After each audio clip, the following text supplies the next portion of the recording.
Yeah, so yielding is a really interesting concept, and I've been practicing and teaching this for a very long time. And one of the things um through learning this practice is understanding how to break down yielding into what we have as three different categories. So we have physical yielding, mental yielding, and emotional yielding.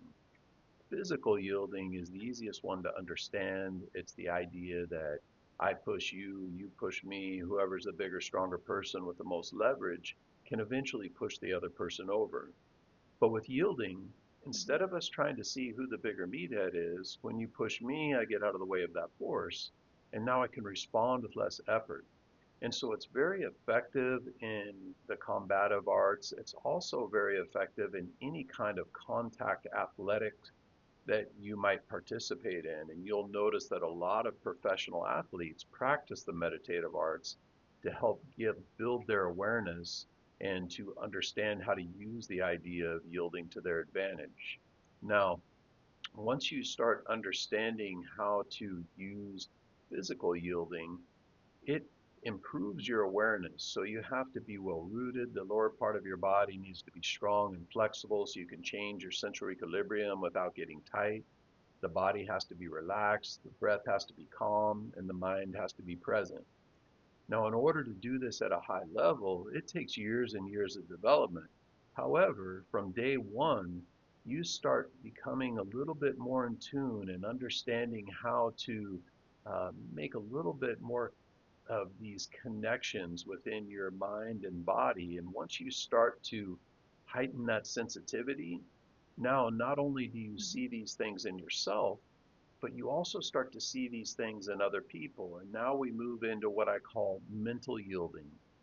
And mental yielding is very much similar to physical yielding in that we're developing that awareness, but now that awareness is in other people. So, say for example, we're having a conversation and I say something that unsettles you.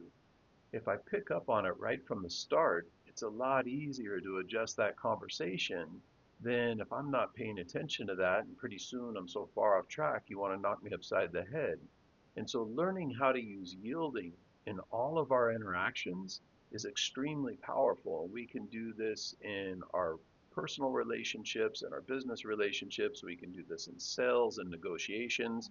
I mean, there's so many different ways to use this idea of yielding to get us to a positive outcome with the least amount of resistance. And that's what yielding is all about. A lot of times people hear the idea of yielding and they think that it's weak or you're giving up.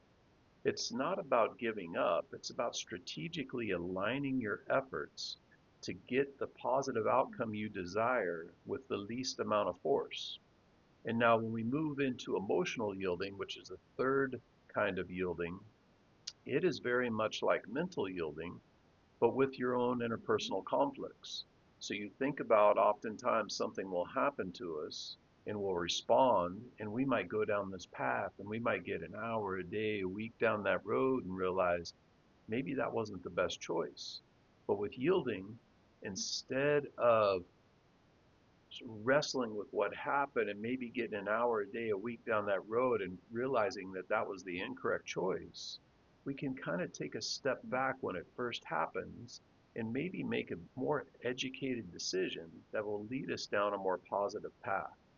And, I've been explaining this idea of yielding for years. And one of the most common things I hear people say is, that makes a lot of sense. I use yielding all the time.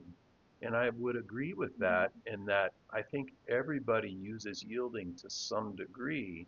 However, it's kind of like if you or I were to walk into a crime scene with a detective who's been on the job for 30 years, he would see things about that crime scene and the timeline and the series of events that I know at least I would have no idea about. And the meditative arts helps us see things inside of ourselves and inside of other people that you could never experience with that kind of awareness without a meditative practice.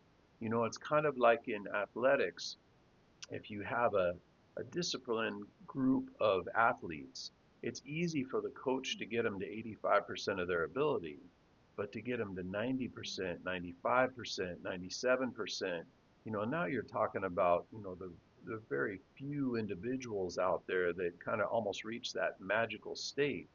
Whereas with the meditative arts, I feel like you can never get to that 95, 97% without some kind of a Mhm. meditative practice to improve that awareness. And that's why so many people these days, from entrepreneurs, people in business, athletes, musicians, performers, are all turning to the meditative arts to help them gain that higher level of performance in whatever they do.